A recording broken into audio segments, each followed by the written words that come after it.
מזל טוב, יום הולדת שמח לרבי בי"א ניסן. סיפור מאוד מאוד יפה. בחור אחד היה רגיל לכתוב לרבי כל שבוע.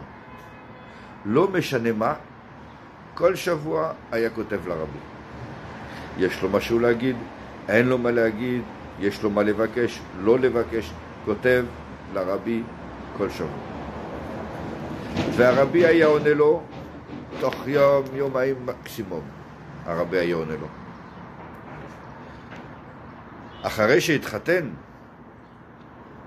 כמובן, יש פחות זמן, לאט לאט החליט לכתוב לרבי רק כשיש שאלה. יש שאלה, כותבים לרבי, אין שאלה, לא כותבים לרבי. ואז הוא היה כותב לרבי כל חודשיים, 3, אולי 4. ומה?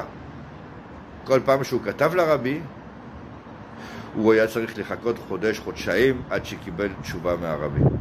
קיבל תשובה כל פעם, אבל היה צריך לחכות חודש, חודשיים, אם לא יותר. לא מבין. משהו פה לא הגיוני. כשאני דורש הרבה, כותב הרבה, הרבי יש לו זמן לענות כל פעם ומהר. כשאני כותב פחות, הרבי עונה לי פחות, כאילו אין לו זמן לענות. זה לא מובן, זה לא הגיוני. הולך למשפיע שלו, לרב שלו, ושואל אותו, מספר לו את כל הסיפור, ורוצה להבין. הרב מחייך ואומר לו, אני לא מבין מה השאלה שלך בכלל. זה מובן מאליו.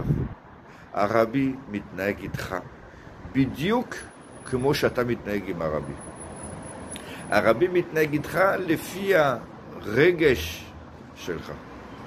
אם הרבי מרגיש שאתה צריך לכתוב הרבה לרבי, ואתה צריך את ההתכתבות הזאת, אז הרבי משקיע בך, לוקח זמן, לוקח על עצמו, ועונה לך מיד.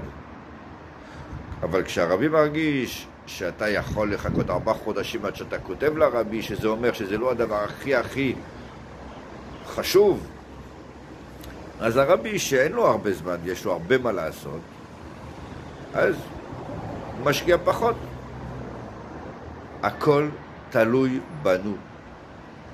אם אנחנו רוצים, אנחנו נקבל. אבל צריך לבקש. צריך לתת לרבי להרגיש שאנחנו צריכים אותו. הרבי פה איתנו. מזל טוב, מזל טוב.